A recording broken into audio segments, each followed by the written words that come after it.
Agriculture, Finance, and Policy Committee to order. A quorum is present.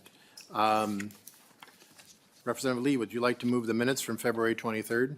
So move, Mr. Chair. Representative Lee moves the minutes from February 23rd. Any discussion? All those in favor, please signify by saying aye. Aye. Those opposed, no. The motion prevails. The minutes are adopted. Members and audience, we're going to, because of the extended floor session, we're going to move forward. They did announce on the floor that we could come back after caucuses tonight. Co-Chair Anderson and I would like not to do that. And we also know that the dairy industry is here, so we're going to move the agenda around just a little bit. We've got, the first bill is House File 3474.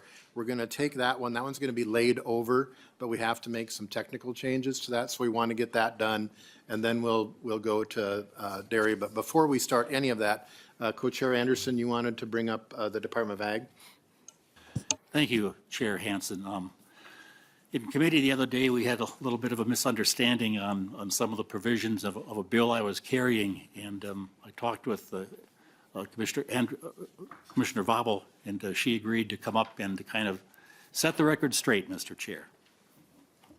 Welcome, Commissioner Vobble. Thank you so much, Mr. Chair. And I will be quick. I know we've got a tight schedule. Thank you so much for letting me just correct the record. I just wanted to address folks to clarify. So on the record on Monday, we were talking about Chair Anderson's House File 3548, which included proposed changes to the down payment assistance program. I stated that the ideas about zoning and acreage limits did not come from the Minnesota Department of Agriculture, and I was incorrect in that statement. We forgot that there was a list of ideas that we had brainstormed at the end of the session last year and had offered up as a starting point for discussion. So since last year, we've approached some of the issues that arose administratively and thus didn't offer up these suggestions again. And so it was our fault that we had not clarified that with Chair Anderson.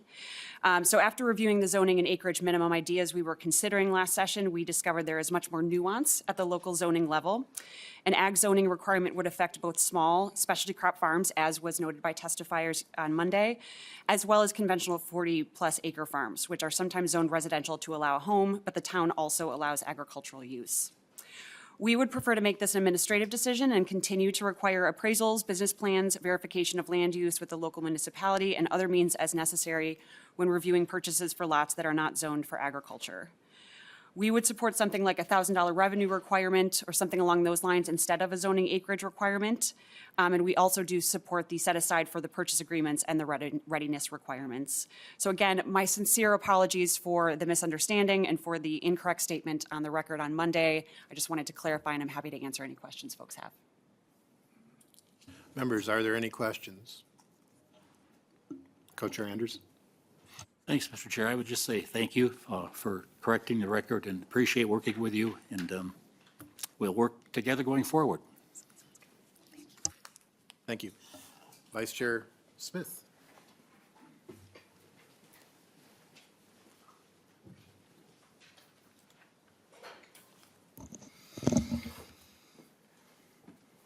All right, so while Chair Hansen works his way up, we are moving to House File 3474.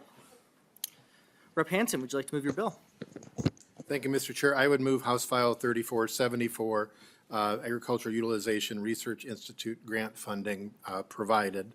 And just a quick introduction on this. And Co-Chair Anderson and I, under the agreement for dealing with the session, I was the AURI appointee for the first year, and now I've handed that off.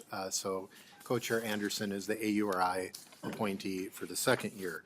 And during that process, learned that there has been an unanticipated expenditure for AURI. It was discussed a little bit at the last meeting. There will be some things that AURI is not able to talk about, as it is an issue relating to litigation. And so for members who may be new, there is a procedure where the legislature may consider deficiency bills, things that were unanticipated, and unanticipated costs. And so House File 3474 is my intent is that as a deficiency bill that could be coming from this year's appropriations, not taking from another one, but whatever is on the bottom line. I don't know if there are other deficiency bills, but this bill was written as $50,000 for legal fees. There has been plenty of precedent in other committees, particularly with DNR and PCA on legal fees. So this is a relatively small cost, but I do need to make a technical, I move an amendment, the A2 amendment, but there's also a technical change that needs to be made to that amendment to get the bill in the shape I would like. We wanted to have the exact cost of what so far has been the legal fees, and maybe Mr. Savory, if you could describe what is needed to happen. Mr. Savory? Chair and members, there's just a technical item on line 1.2 on the A2 amendment, and I believe the intent would be to not have it go below the thousands for 78,500, so it would be $78,000 as a new appropriation for the legal fees, and I would turn it over to Ms. Mullenbach to just clarify that. Ms. Mulbach? Chair members, the oral amendment would be page 1, line 7, delete $50,000 and insert $78,000. And I would move that oral amendment with the technical change. So describing the amendment, we can't have an amendment that's at $500. So the total cost is about $78,395. So we just need to make that technical change for $7,800. And so I would move that and ask for your support. All right, thank you, Rep. Hansen. So Rep. Hansen has moved the A2 with technical correction. Any questions before we move on? All right, to incorporate that, all those in favor, please signify by saying aye. Aye. All those opposed, no. The motion prevails. The A2 amendment is adopted. Representative Hansen, to your bill as amended. Thank you, members. And we will be laying this bill over so we know a little more on what's possible. But we do have testifiers, and so I have AURI, and then I believe Farm Bureau is able to testify to the bill. So welcome them up. All right, thank you, Chair Hansen. I believe we have Ms. Schlecht from, there we go. Excuse me, Mr. Schlecht, and Hunter Peterson is going to be afterwards, so. Very good. Thank you, Mr. Chair. My name is Shannon Schlecht, Executive Director at AURI. And I, as far as this bill, AURI is defending its brand and reputation through this process, and it's required some additional legal expenses or one-time legal expenses. We initiated a dispute with the U.S. Patent and Trademark Office when we became aware of another company that was using AURI for their food products. We are in that process now through the Trademark Trial and Appeal Board, and that decision should come by July 2026. That decision will exert pressure on this other company, AURI Nutrition, to stop using that branding overall. But overall, it could result or require us to sue them, and right in terms of a next step if they do not stop using that trademark. In general, it's better to do this sooner than later, and for us to continue moving this forward. We've already experienced a fair amount of confusion with over 100 examples of being contacted, thinking that we are producing their food product, and consumers calling us and asking us for right, if we are that entity that is producing the food product under AURI. We have also, of course, are concerned that legitimate Minnesota businesses are being misdirected when they're looking for our services and being directed to this other company that's using AURI in the food space. As noted, I think we have a strong case, and we're going through this process. We believe this is the lowest cost way for us to exert pressure to protect our brand and our trademark, that we've worked over 35 years to do so. And our board is very supportive of moving this forward and protecting our 35 years, right, plus years of reputation of supporting food and egg businesses and making sure that they are able to find us, right, and that we can continue providing the services that we have done so for many years. With that, I'll turn it back over. Great. Thank you, Director. I know you mentioned that in your presentation to us last week, so glad that we're able to hear a bill early on in this session to help here. Moving on to our next testifier, Mr. Peterson. Thank you, Chair Smith. For the record, my name is Hunter Peterson, and I serve as the Public Policy Specialist at Minnesota Farm Bureau Federation.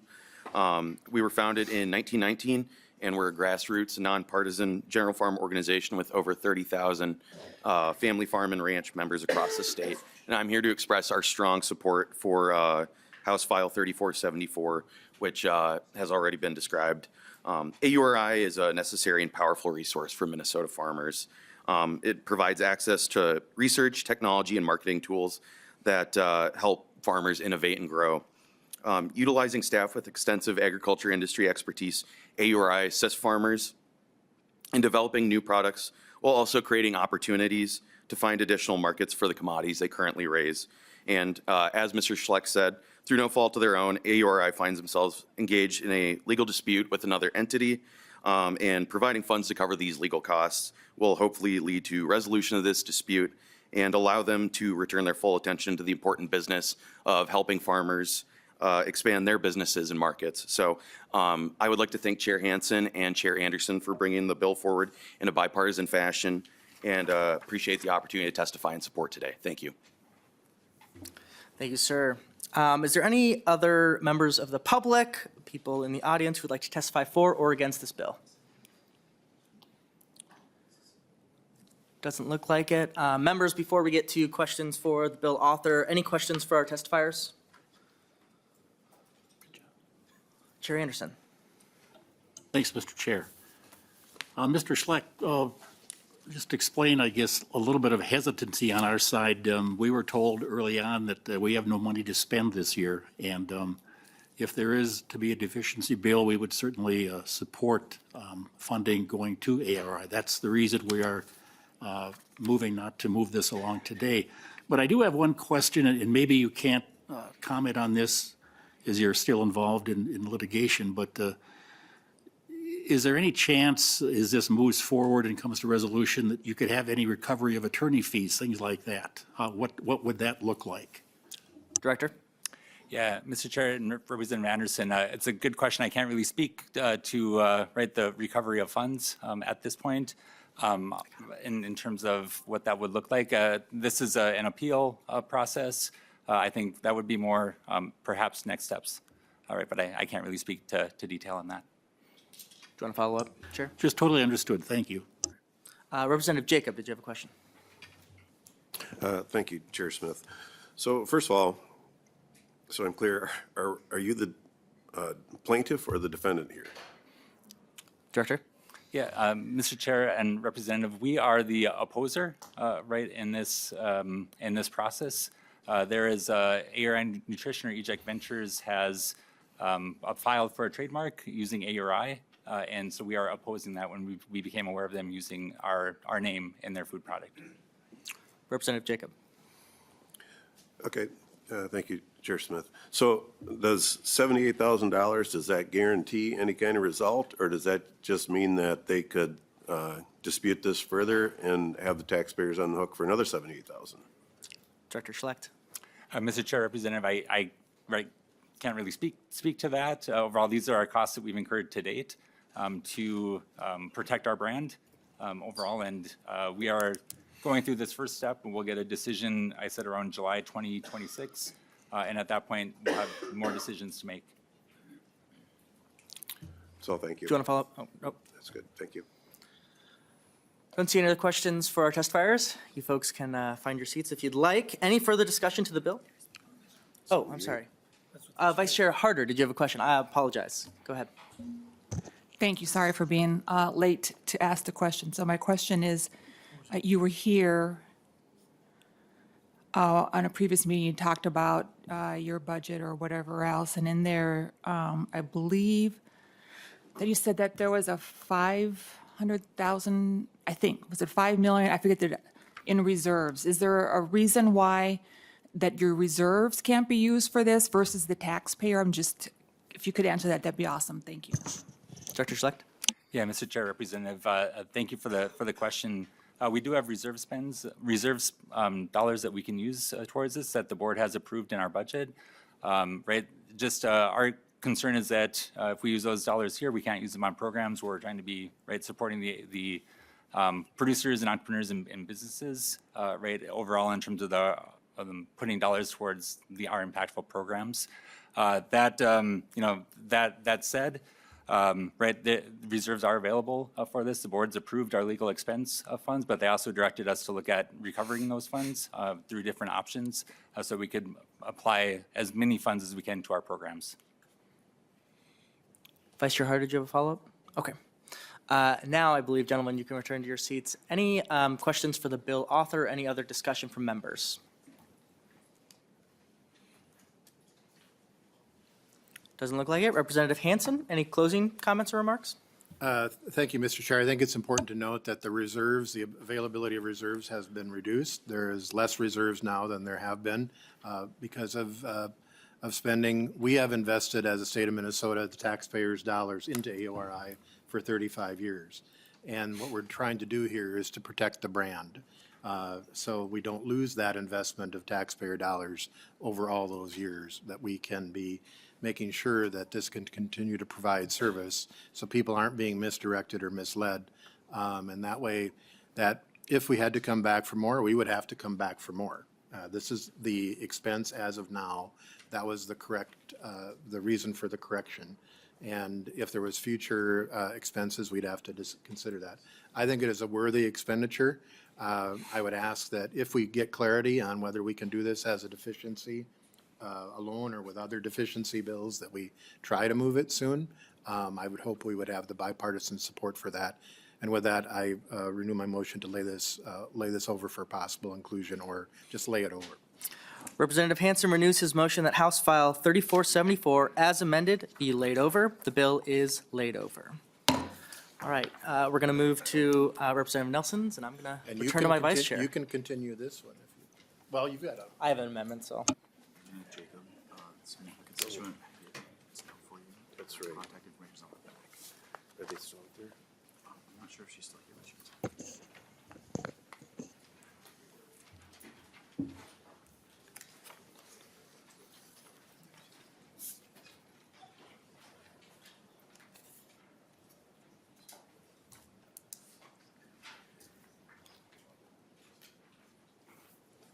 Representative Nelson, would you like to move House File 3508 to be referred to Ways and Means?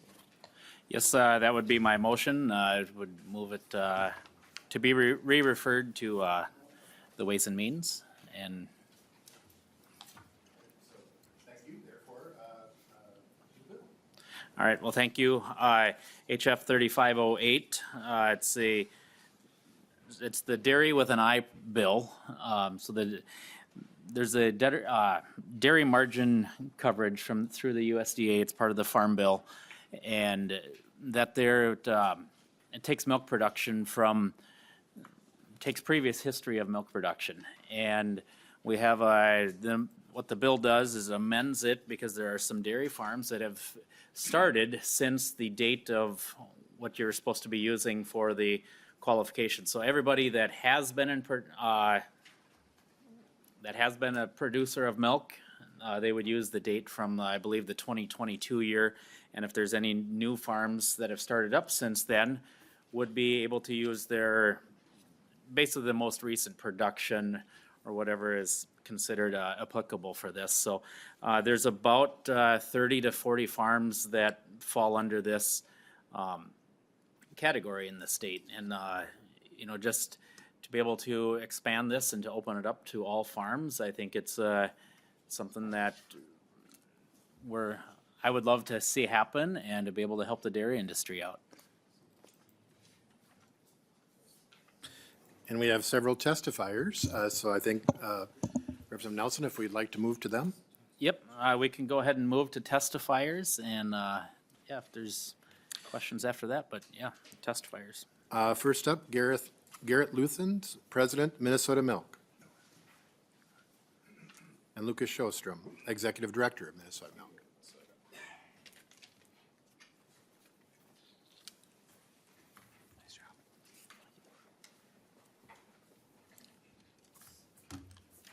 Welcome, and state your name for the record. Thank you, Chair and committee members. See if this is any better. It's It's soft. I'm back. Hello, Chair, committee members, my name is Garrett Luthens.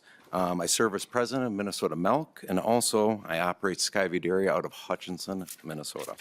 It is a privilege to be here with you today and talk about Minnesota's rural dairy economy. There should be handouts for you guys that's going to be referring to the dairy deliverables. It's a data set that we've provided, and the referencing is from the International Dairy Foods Association. Right now, the dairy sector is driving $27 billion in total economic impact in our state. That is a 5.4% of Minnesota's GDP. Beyond the dollars, it's about the people. The dairy sector supports 88,000 total jobs. From that, 24,000 people are working directly on our farms and in the milk processing plants, to include the 63,000 indirect jobs in transportation, veterinary services, and construction that relies on us as a business. Every time a cow is milked in Minnesota, it creates a ripple effect through our economy, through wages that can put food on the table. Also, I want to touch briefly on the beef economy, because the two are in sync. The current strength in the beef market has been a crucial stabilizer for many of our dairy producers in Minnesota. The value of the beef is keeping many dairy farms cash flow positive during a volatile time in the milk cycle. It is a reminder that agriculture is not just silos, it's an ecosystem. Looking forward, we are not just preserving what we have, we're building the next generation. This is why we're excited about the Dairy with an Eye program. This program is more than just a safety net, it's a launch pad. It gives new and beginning farmers the risk management tools they need to survive there for the now and for the future. We have a lot of talent in this room today amongst our dairy farmers and staff, and to dive a little bit deeper into specific policies that we do pull on and to keep these numbers trending up, I'm going to hand it over to Lucas, our Executive Director. Welcome. State your name for the record. Mr. Chair and members, Lucas Shostrom, Executive Director of the Minnesota Milk Producers Association. Thank you, Mr. Chair, for allowing us to present this bill this morning. Thank you, Representative Nelson, for sponsoring this bill. Because of the order of things and the timing of things, Mr. Chair, I'm going to make sure to give my time to, we've got, I think, 3 more testifiers at least, if that's okay. And if we have time for a Dairy Day at the Capitol presentation, which includes ice cream, then I'll come back up here. So without further ado, we do have one more person who I know wants to come up. Rochelle Cranky's a dairy farmer from the Lester Prairie area, so if she could be added, if that's okay, Mr. Chair. Otherwise, I'd ask you to continue on with testifiers, and I'll come up if time allows. Thank you very much. If the testifiers could come forward then.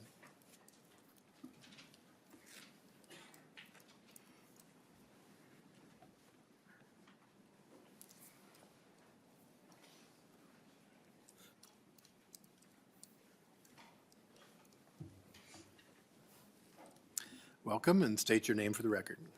Thank you, Mr. Chair. My name is Emily Mollenhauer. I'm the State Director for Minnesota Dairy Initiative.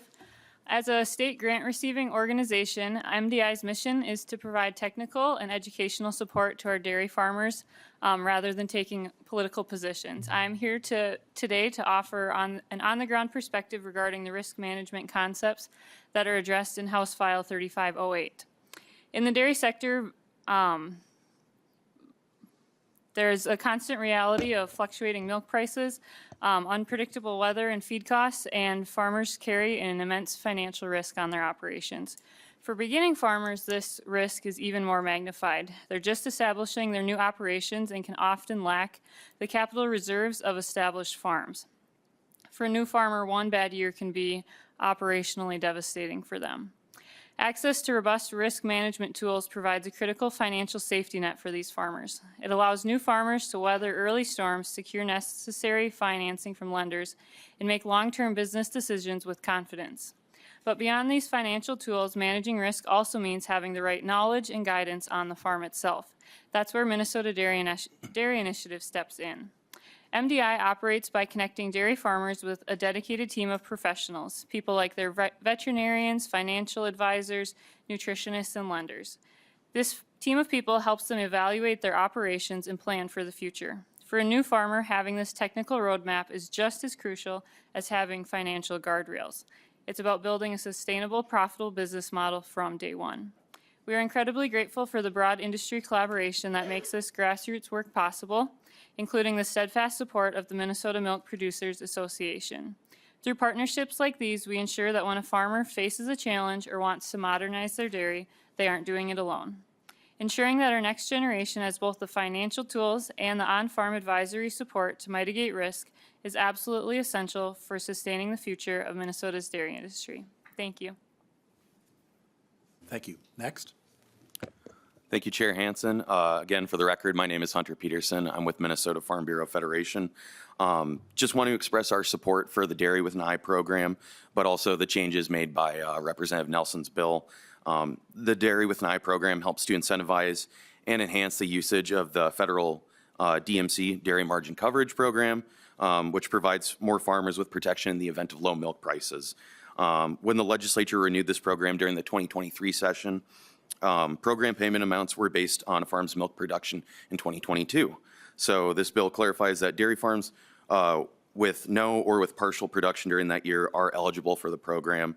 And as was stated, I think the kicker with that, of course, is that this will allow new dairy farms to participate, which is very important. So just want to thank Representative Nelson for bringing the bill forward. I'd like to thank Representative Smith for being a co-author, as well as Representative Cha, and appreciate the opportunity to testify in support of the bill. Thank you. Mackenzie Mealy. Welcome.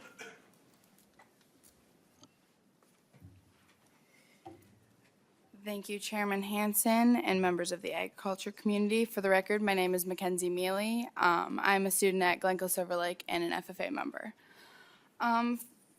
First off, my name is Mackenzie Mealy. I'm a junior in high school and an FFA member. My family owns a first-generation small dairy farm.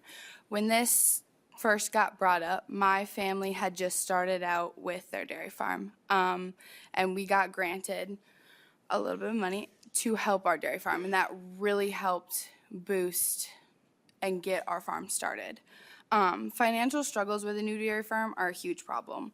A lot of new farmers starting up have almost nothing to work with, or if they do, is family owned and have a lot of financial problems.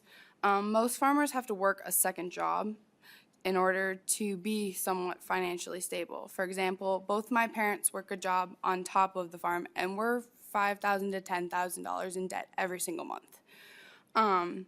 That's why I appreciate the opportunity to come and talk to you guys today. One thing that I think is huge is that most farmers that are new farmers start from the ground. My family originally bought a barn that was not made for dairy production at all. It took us 3 years to actually start producing milk. We bought heifers in the beginning and we didn't have any dairy production.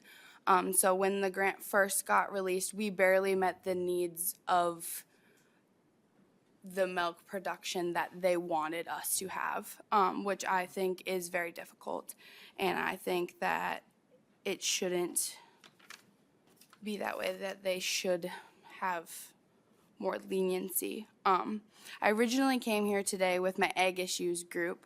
We presented on land availability a while ago and the impact that that has on farmers, and I think that still applies to dairy farmers as well. For example, my family owns 7 acres of land. So that is not enough to grow crops, hay, everything that you would need. So there's a big financial burden when it comes to all of that stuff. And I appreciate your guys' work on this issue and the investment, not just in young people like me, but also the future of rural communities and the future of dairy production. Thank you, and I'll be happy to answer any questions you guys have. Thank you. Next testifier. Good afternoon, Mr. Chair and Committee. My name is Rochelle Krinke. I own and operate a dairy farm with my family out west of here by Hutchinson, Minnesota, and I'm here today to speak in support of the Minnesota Dairy Initiatives Program. Our farm formed our first MDI team in 1998. At the time, we were bringing home our 5th generation to the dairy, and we expanded our herd from 60 to 120 cows. And in the ensuing years, we've grown to 700 cows, and we've maintained our MDI team. MDI helps bring the professionals that support your dairy business to the table, and it provides the structure to maintain the meetings and the minutes and provides accountability for the changes you say you're going to make. This year, we're in the final permitting process for a multi-million-dollar expansion to our dairy and to welcome our 6th generation farmers home to our dairy. And we look forward to having MDI by our side to support us. Thank you. Thank you. Is there anyone else in the audience who would like to testify for or against the bill? Anyone in the audience? Are there any questions for the testifiers?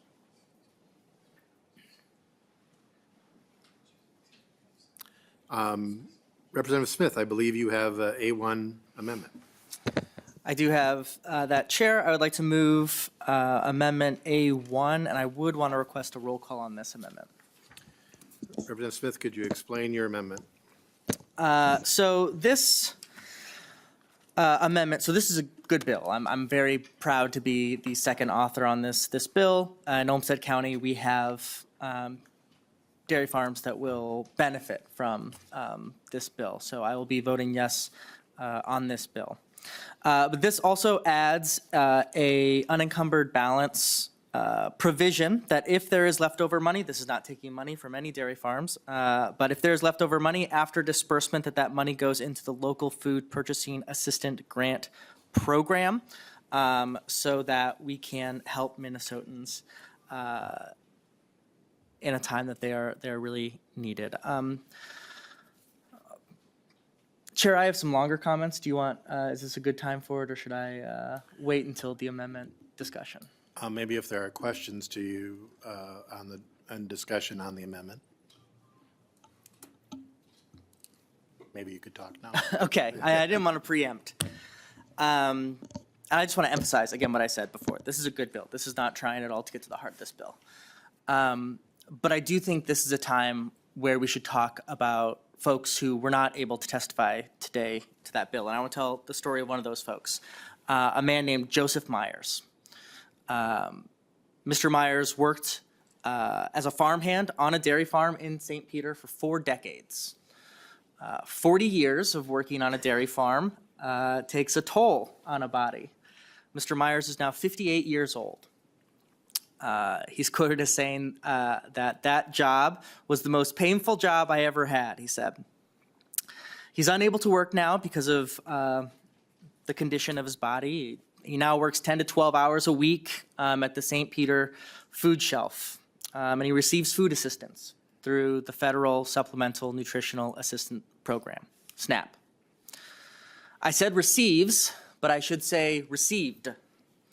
Past tense, because starting on April 1st, in just 35 days, he will no longer receive that food assistance that was critical to him.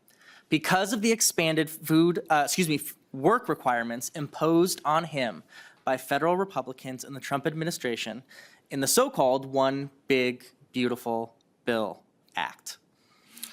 And Mr. Myers is not alone. Again, in 35 days, somewhere between 25 and 30,000 Minnesotans will lose access to their SNAP benefits. Could be because, like Mr. Myers, the increase in age for able-bodied adults to work from 54 to 64, or it could be the elimination of a lot of categories of exemptions for SNAP benefits, like veterans, like people experiencing homelessness, like young adults aging out of the foster care system, or parents and caregivers with children between the ages of 14 and 18, all now left without that critical assistance that the federal SNAP benefit offers. Mr. Myers says, it gives me a headache, a big one. We're stocked up on stuff, so we're doing okay now. But when the food stamps come to an end, because I'm not making 80 hours, then it's going to be real suffering. Suffering. And at the federal level, Republicans have the audacity to call that bill beautiful. It is completely unacceptable to claim to advocate for Minnesota's agricultural industry in the same breath that we are not supporting folks like Mr. Myers. who is working in that industry. How can we let someone who has dedicated his life to feeding people go hungry? It's imperative for us in this committee, the Agriculture Committee, where we talk about growing food, where we talk about the industry surrounding it and sale of grain and price of commodities, to not just get caught up in those discussions, but also to talk about what is critical that we all want, which is food to go to the hungry. And unfortunately, because of the Trump administration, there's going to be a lot more hungry Minnesotans. And we have a duty to help them. This amendment is a simple one. Our local food purchasing assistance program is something that's been bipartisan. It's a great program to help folks who need assistance get that assistance. It's not going to be able to substitute for all the cuts in SNAP, but it will help. And I hope our committee as a whole will be dedicated to finding funding streams for this great program all throughout session, and I think this amendment is a good starting point for that. Thank you, Chair, and thank you, Committee. Any further discussion on the amendment? Co-Chair Anderson. Thanks, Mr. Chair and Vice Chair Smith, for your words. Not quite sure, you mentioned 80 hours as being the work requirement. I don't believe it's that high from what I've read, but I don't know for sure. If you have the exact numbers. Representative Smith. I can double check with nonpartisan. I believe it's 80 hours, but it is a month. 80 hours a month, not a week, if that's helpful. Co-Chair Anderson. Hey, thanks again, Mr. Chair and Vice Chair Smith. I think before we would approve this, we should get some background of what the department feels is going to be utilized here. You know, this program originally was 8 million, and it was dropped to 7 million, and we worked to maintain a portion of it, and now it's down to $3 million. And I was at the dairy gathering last night, and folks were encouraged to sign up for the program because, like a lot of aspects in farming right now, not a lot of money in dairy either. Milk prices are down, production is up, and it's tight in dairy as well. So I would fully expect that this entire appropriation, as it's been whittled down from 7 down to 3 million, will be utilized. If somebody from the department could come up and give us a projection, I would certainly appreciate hearing what they think is going to happen when we open up this funding. I think they're deciding who's coming up. Commissioner Peterson?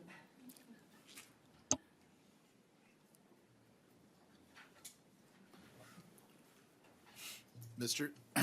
Chair, members, Tom Peterson, Commissioner for the Department of Agriculture, and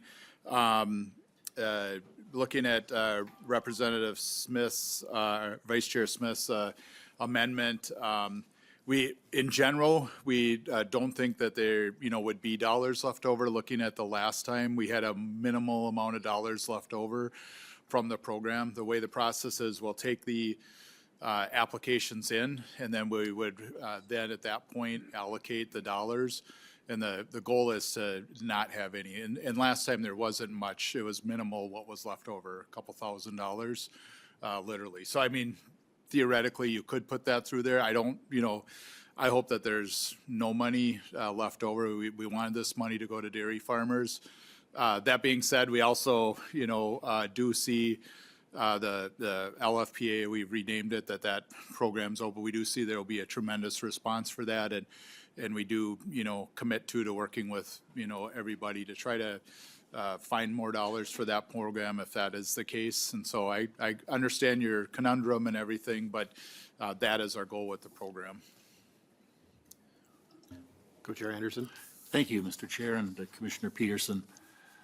Yeah, I would concur with that there is a need for the program you mention and refer. And I think we would be willing to work with you trying to, turn over cushions and stones and find some funding. But I don't think this is a place to do that if anything is left, it's going to be minimal, a couple of $1,000s, which, a couple $1,000s, I guess, but statewide or whatever, it wouldn't make a lot of an impact. So I would pledge to you to work with you and try to find funding that's more stable and a larger sum. But for now, I would prefer to keep this $3 million intact for what it was intended for, the dairy margin protection plan, the dairy program here in the state. Is we've fought to keep this for 3, 4, 5 years when the feds couldn't get a farm bill done, and now they finally did something and we could make the program available. So I would like to see the entire amount to stay where it was supposed to with the dairy program. Thanks, Mr. Chair. Representative Nelson. Thank you, Mr. Chair. And Vice Chair Smith, I thank you for your amendment and your desire to help, because it is, it hurts when we see people that are hungry. And while I appreciate the conversation, I would ask for a no vote on this. I think we've heard from the department, we've heard from dairy farmers that there very likely will be no money left over. And so I think unfortunately, the local foods purchasing assistant grant, there wouldn't be any money for it, or very, very likely. And I think that if we're going to do that, and I believe I was a co-author on that bill last year, I would much rather find something that has a fund, some significant funds that is actually able to do some good, instead of a possibility of some leftover that might happen sometime this summer. And with that, I would encourage a no vote on it. Thank you, Mr. Chair, and just want to say thank you, Chair Anderson, for your remarks too. And we do have a bill that Representative Nelson is working with me on, House File 3693, to increase the funding for the local food purchasing program. And so as we move forward, hopefully we could find some money in the committee to up that program so that we could help out the needy Minnesotans that Representative Smith mentioned. And so just want to say thank you to Representative Nelson for signing on to that bill, and also to the chair for his comments too. Thank you.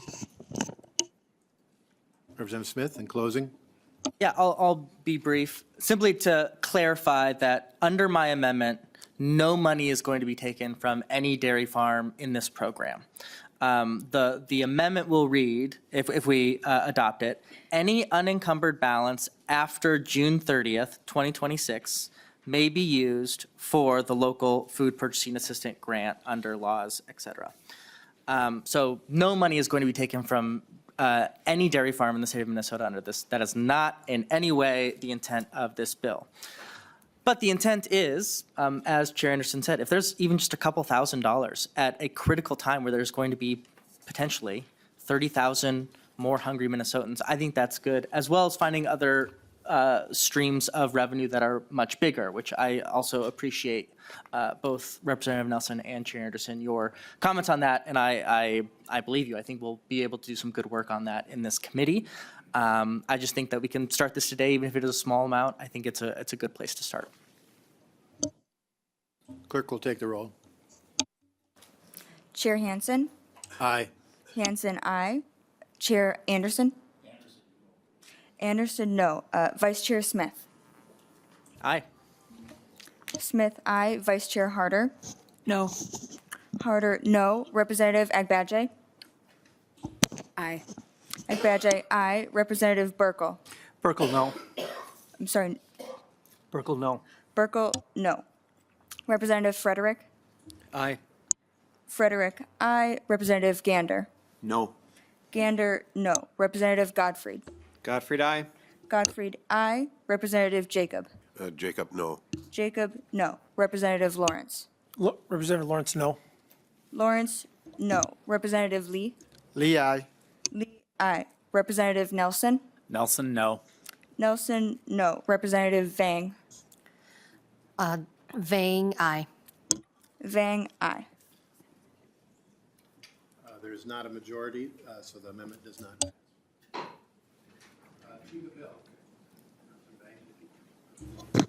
Yeah, I think I just have some questions to kind of help me understand this bill.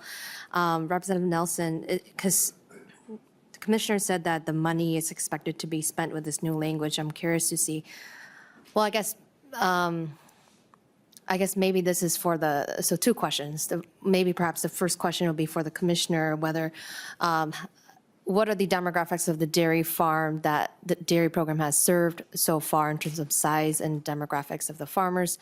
And then Representative Nelson, with this new language, I guess how many more new farms is expected to be served, and what are the typical size and demographics you expect to be served with this? Representative Nelson and the department. Mr. Chair and Representative Vang, to the second question, there's approximately 30 to 40 farms additional farms that will be served with this, and they are, of all the farms served within this, comes out of the $3 million pool. So it's not $3 million to 30 or 40 people, or 30 or 40 farms. It's to the whole pool of dairy farms in the state.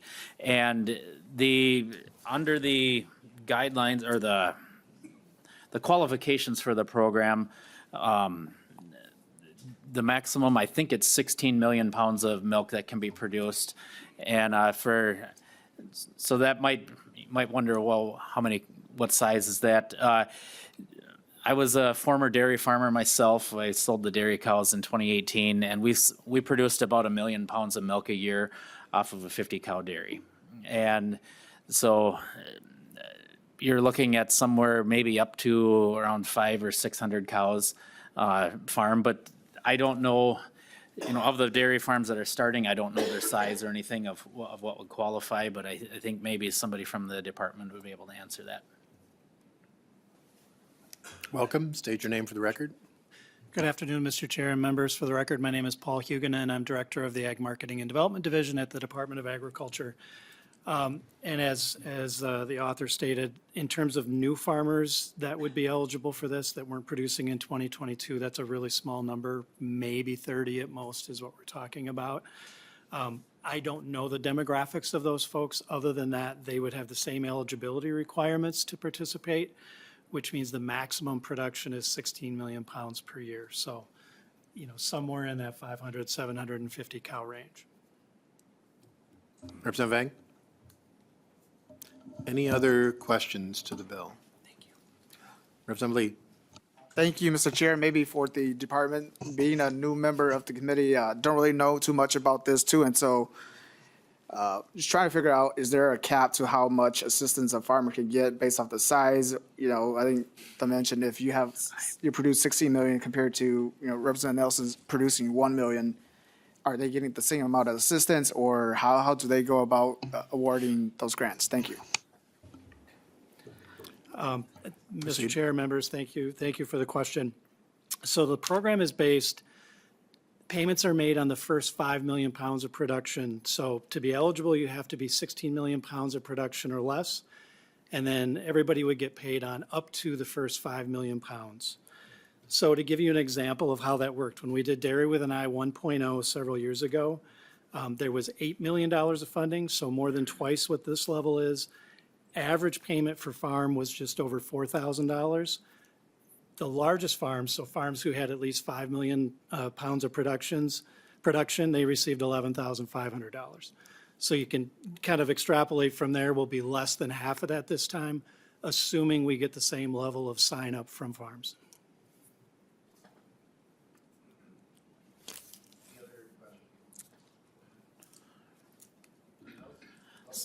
So, well, thank you for entertaining this bill today.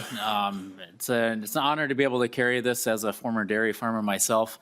There was a publication it's called the Minnesota Dairy Star, and I don't remember, maybe the author still writes in there, but he was a columnist, and he tagged himself as a recovering dairy farmer, and so sometimes I will use that term because to Representative Smith, it is hard on your body. It is something that it does wear on your joints and your everything, and it is tiring work to do.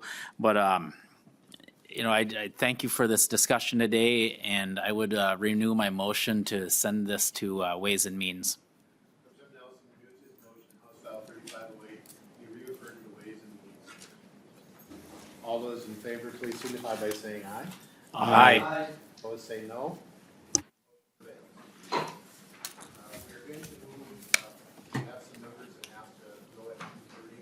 We're going to go quickly to the last bill, and then we will provide all the time and ice cream in the world after. So,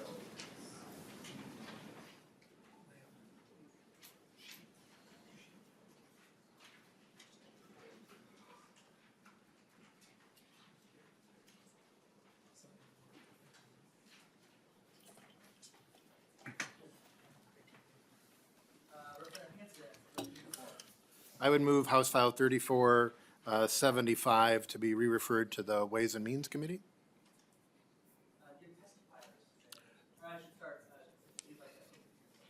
So members, again, as I described on the previous bill, Co-Chair Anderson and I split duties here. And in my previous chair, we provided an update on authority for boards and commissions in the environment sphere where they could provide per diem to the citizen members, not the legislative members. Under law, legislative members are paid what we're paid normally here. So this would be being permissive. And I want to clarify just with nonpartisan staff on line 1.13 may be compensated. So that allows that the boards have to vote on if they're increasing the per diem. And they don't have to go to 125. They could go to 86 or they could go to 60. But that is a decision the board would make. This provides them with the authority to make that decision only for the citizen members and only in the next biennium, so it does not affect this budget year. And maybe Ms. Millenbach or Mr. Savory could hopefully validate that I'm correct on line 1.13. Go ahead, sorry. Chair members, I believe it says may be compensated at a rate of 125 per day. That is it's permissive for the 125, but it wouldn't be up to. We could do an oral amendment to add up to, if you would like. And then Mr. Savory can talk about the fiscal implications. Thank you, Ms. Mallenbeck. Mr. Savory? Chair and members, just speaking to kind of the fiscal component of this, this particular bill, House File 3475, doesn't create any additional appropriations. So money, for as an example, that was appropriated to AURI would be the money that would be utilized to pay additional per diem to others. Thank you, Mr. Savory. Representative Hansen, would you like to offer an oral I amendment? would move the up to be clear, absolutely clear that it's an up to. Move that oral amendment. Representative Hansen has moved an oral amendment. Maybe I'll go back to Ms. Mallenbeck to state it clearly before we move to voting. Chair members, the oral amendment would be page 1, line 13, after the third of, insert up to. Giving everyone a moment. Oral amendments are a little interesting. Any questions before we move? I would ask for your support. Chair Anderson, did you want to ask a question? No, I appreciate the amendment, and I will support it. All right. Chair Hansen, would you like to say something to your amendment? Question from Representative Lawrence. Go ahead. Mr. Chair, thank you very much. Quick question. Why made you pick $125? What was the basis for that number? Curious. Chair Hansen. Mr. Chair, I wanted to make sure we were equal to the environment sphere, which that was 125. Okay, thank you. And the watershed districts and soil and water districts. Any follow-up? Nope, perfect, thank you. All right, so Representative Hansen, we have one more question from Chair Anderson. This came from my astute researcher here. I think we only made one change on line 1.13, but also needs to be changed on 2.2, or did you do that? As you were saying that, Chair Anderson, I got a tap on the arm that we do need a second oral amendment for the second page, so. Found it, yeah. Thank you, Mr. Nisley. Do you want to go ahead and offer that second oral amendment, Ms. Mallenbeck, if you want to make that clear? Chair members, the oral amendment would be page 2, line 2, before $125, insert up to. So I believe, Mr. Chair, Chair Hansen. that would be my motion for both of those corrections as an oral amendment. All right, so Chair Hansen has offered a oral amendment. I'm not seeing any more discussion necessary. All those in favor, please signify by saying aye. Aye. Aye. All those opposed, no. The motion does prevail. Do we have testifiers to this bill today? I believe we have I know we have the director in the House. I thought we were voting on the bill. Director Schlecht, I thought we were voting on the when you are seated, please feel free to start your testimony. And please state your name for the record again. Thank you, Mr. Chair, members of the committee. Shannon Schlecht, Executive Director at AURI. I just want to say thank you for approving this. We have a volunteer board of 11 members, right? 9 citizen members, 2 legislative members. We currently compensate directors at $55 a day, and this gives us some flexibility. As other directors do receive higher compensation levels on different boards, right, gives us some flexibility to be on par with what others are doing if the board so desires to do so. So thank you for considering this. Sure. Chair Smith, members of the committee, my name is Sarah Dornick. I'm the Executive Director of the Minnesota Agricultural Education Leadership Council, or MALC. I'm here to testify in support of 3475, which would increase per diem rates. I haven't had any board members have an issue with our per diem rate, but I know that they would definitely appreciate the compensation that would be received. And I agree about the flexibility is very important within the statute. To allow us to work within whatever compensation rates are needed to constitute a day spent on board activities. So just thank you for your time and considering this bill. Wonderful, thank you. Any questions for our testifiers before we do have a couple? All right, Representative Jacob will go first, then Vice Chair Harder will get to your question. Thank you, Chair Smith. So following up on Representative Lawrence's question, the number 125, so the response was that to make it the same as environment. How did we get to 125 in environment? And, from 55 to 125, you just quickly did the math, that's like 120 some percent. And that's unusual for someone to get 120 some percent raise. I certainly could get behind 10, 15, 20%. That makes sense to me. 120%, explain justification. Did you direct that generally or question? For the author. Okay, go ahead. Mr. Chair, if you take it over 30 or 40 years, it's not very much. If you take these provisions for per diem at $55 were generally set at inception and have not been changed.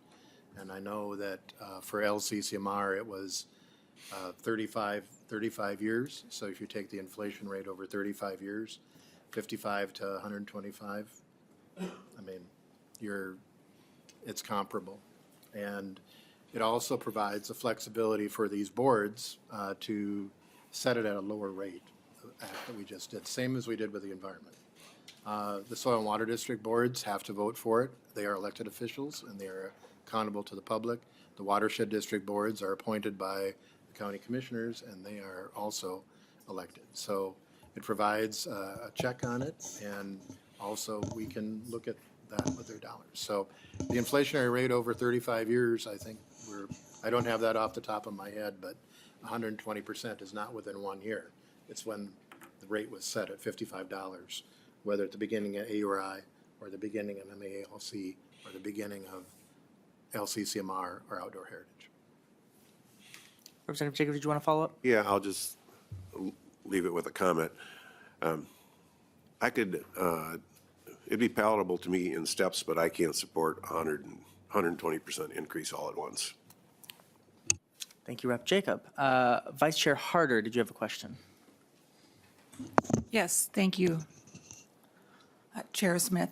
My question is, from time to time, per diems are set, right? And you have your number of people on the board, and sometimes it's difficulty to find people to fulfill those positions. And so then sometimes from there, that's when the per diems start to rise. So I'm just curious on your boards, have you had difficulty finding people to serve?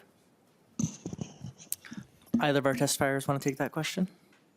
Sure. Mr. Chair, Representative Harder, we've had a good, I'd say, interest in our board positions overall for ARI over the time that I've been on the board overall. So I'd say some roles are harder than others, right, to recruit and to find time, and others we receive a lot more interest in participation. So it kind of depends on what role is open and just timing. Go ahead. Chair Smith, Representative. For us, we're slightly different. Most of ours are in statute of who serves on our board, so we actually only have about 3 positions. Well, when we have our governor appointees that go through the Secretary of State's office, the rest are appointed by the organizations. And so we only have 3 to 5 members that actually claim this per diem besides legislators. And so all of our governor appointees, this last round, we had good participation for those, but this is minimal for us on impact. Vice Chair Harder, did you want to follow up on that? Yes, one more question. So I don't know the people that are serving on your boards. Do some of them travel great distance? Like, where do you meet at? Do they, I mean, are they traveling 4 or 5 hours? Can you just tell me a little bit more about what goes into that per diem? Thank you. I imagine that's different for each testifier. Please give a brief answer. Sure, Mr. Chair, Representative Harder. For us, it's the per diem is for their service for the day that we provide per diem. We also do reimburse for actual expenses, right, for mileage, lodging, meals, as well as part of this. So per diem is really just for their time that is spent. And not all of our directors take the per diem. Some do, right? So it's voluntary in terms of what they're doing there as well. But it is for time in service to their position on the board. Chair, Representative, for us, same thing. It's for the time. They get separate mileage. We meet twice in person, and they do travel from around the state. We try to find a centralized spot. In the summer, we try to find somewhere outstate. In December, we usually meet in the metro. And then our other meetings and our committee meetings are all virtual. Thank you, testifiers. Any follow-up? Okay. Is there anyone in the public in the room who would like to testify on the bill? Don't see any movement. We'll move to general discussion of the bill. Any member discussion or questions on the bill generally? I see Chair Anderson. Go ahead. Thank you, Mr. Chair. And just to clarify, I know this is cutting into ice cream time, so I'll be really quick. I serve on these boards, but notice the language. This does not impact House and Senate members. Otherwise, I would totally recuse myself. But this is just for the citizen members, not for those who serve in the House and Senate. So just want to make that clarification. Thank you for that clarification. It's good, important clarification. Representative Hansen, do you have any closing remarks on your bill? I'd ask for your support. All right, wonderful. So Representative Hansen renews his motion that House File 3475 as amended be re-referred to the Ways and Means Committee. All those in favor signify by saying aye. Aye. All those opposed say no. No. The motion prevails. Thank you.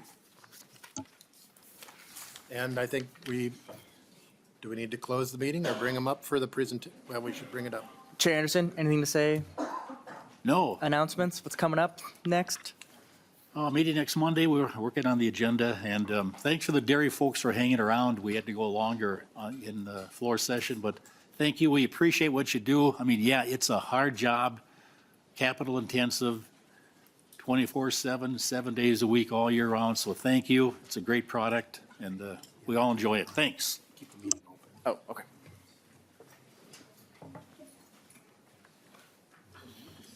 So we will keep the meeting open, so the testimony and the video. Well, I have some pretty awful news. Your security is tight here, so great job. We care with the department's regulatory arm right to my right very much about food safety, so we put the ice cream bars outside so they'd stay frozen, and they are no longer there. So, so good job to Capitol Security. We are trying to track them down. So if I may, I'll play the video, and we do have the Buck family here who the video is about. They're our producers of the year.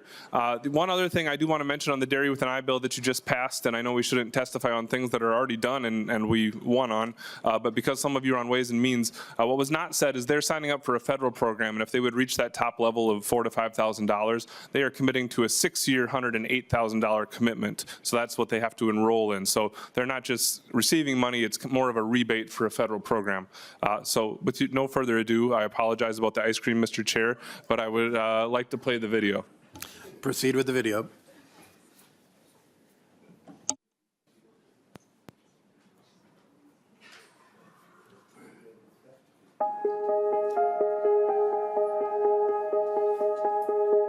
Hi, I'm Dave Buck. My wife Ann and I farm near Goodhue.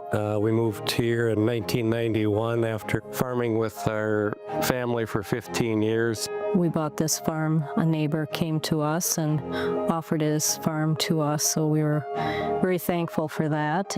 Well, I grew up on a dairy farm. I went to 1 year of college, and then my father got killed in a farm accident. I came home and dairy farmed full-time then. Yeah, we have 6 children, and we have 25 grandchildren that come and help out periodically. The kids were active in the farm growing up, and now the grandkids are also helping out when they can. You know, we've always been changing. It seems like every year we were adding a little something or other, but we gradually expanded the herd to 1,000 by growing 100 or 200 cows at a time. Currently, we are in probably by far our biggest project is building a rotary parlor and adding about 400 cows. So we're in the middle of a big project right now. And we never thought we would grow like we have. Equipment wears out. Our parlor was 50 years old, so we had to make a decision going forward. We have numerous guys who have been working here for more than 10 years and some over 20 years. We try to treat our employees almost like another family member. It's really easy to get guys to show up to drive tractor when you tell them that the famous Ann Buck lunch will come out about 3 o'clock. You know, I think the future of our farm will be wherever the next generation takes it. I feel good about the spot they're in and very happy that it is ongoing, that they wanted to come back and take on that challenge.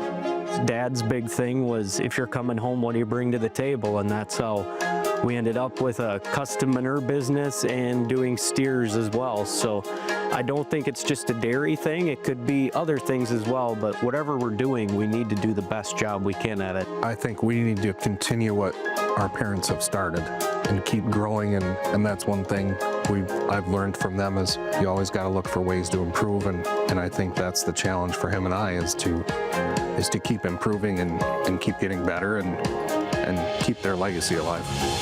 We are blessed that we get to see our parents every single day and live so close to them, and our kids get to hang out with their grandparents all the time. Not many people in our generation get that privilege. I started out as a school teacher and coaching sports. I worked in the radio industry for a few years out of high school and college. We were very happy that they came back, but we're very happy that they also, after high school, left the farm and did something else because it just gives them more perspective.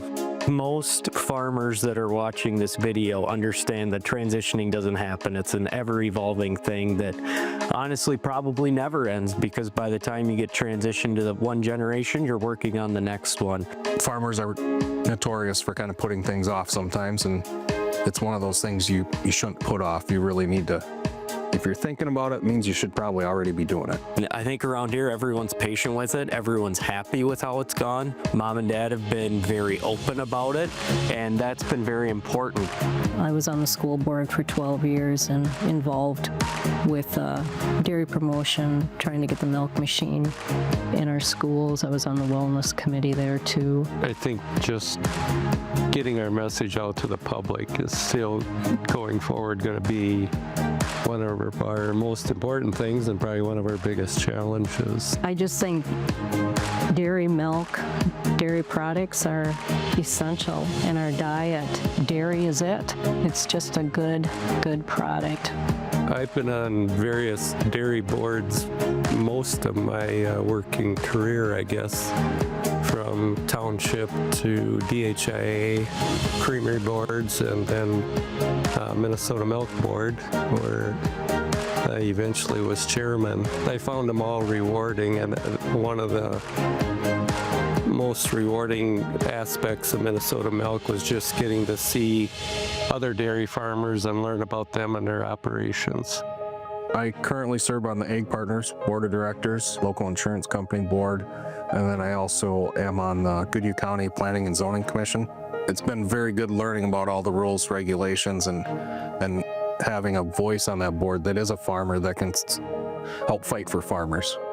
I think that I gave back to the industry over my lifetime, and I kind of stress that to our children too, to give back, because we've gotten so much from it.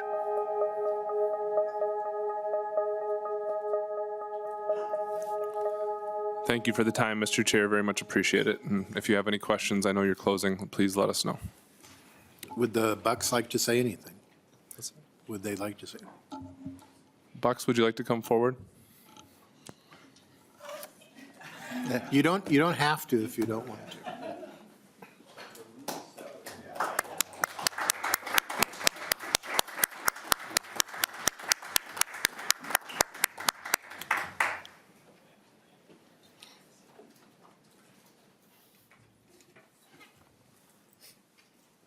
Welcome, and just state your name for the record and any thoughts you have. Chairman. Ann Buck. David Buck. Thank you for having us on the agenda. Thank you for what you do for the dairy industry. It's a huge part of agriculture in Minnesota. Dairy, in my opinion, I might be a little biased, but is the best ag industry in Minnesota. We produce our own fertilizer. You don't have to get it from a foreign country. A good, healthy food product, and it's good for the soil. We use the manure on our soil. We have crop rotations, cover crops, alfalfa. I just think we are the best part of agriculture in Minnesota. So. Yes, I guess I'd just like to thank all of you. I don't know how you find your way around here because we've been lost all day. So I appreciate all your time. I know you don't get many pats on the back like you should, so we appreciate all of you and your input and your support for our industry. And also you, the recovering dairy farmer, we understand. As long as I have this bully pulpit, I might bring up a few issues. Oh, no. If that please the chair. Go ahead, but not too long. So we, in our expansion the past year, we had a lot to do with Pollution Control Agency, and they are very thorough, as they should be. The problem we had was we met everything. All the T's were crossed, I's were dotted, and then we had to wait 30 days for public comment. And I've been told that 1% of the projects get public comment. So we're sitting there in June or July, waiting for permission from pollution control for 30 days. We're ready to move, and pollution control has said we're good to go. But this public comment period, and I understand possibly the need for it, but it could be a week long. I mean, it's just, if your project is controversial and people are going to comment it isn't going to take 30 days. You're on the scoreboard and they know what's going on. So that would be one ask I would have. On the tax side, there's we just had our taxes done this past week, so it was, and our accountant said he had sent a letter to Chairman Davids on a a bill for tax conformity, and I think it has to do with LLCs and that can pay in and get it credited back to us. It flows back to us personally. 30 states have that already, and if I'm correct, I think Minnesota had it and it expired. So I guess that would be one ask out of if any of you are on the tax committee or whatever. But I appreciate your willingness to listen to my concerns. I think we are done. So thank you for being here, and thank you for giving your opinion. Our next meeting is Co-Chair Anderson will be next Monday, and then the gavel will come back next Wednesday to us. So with that, we are adjourned.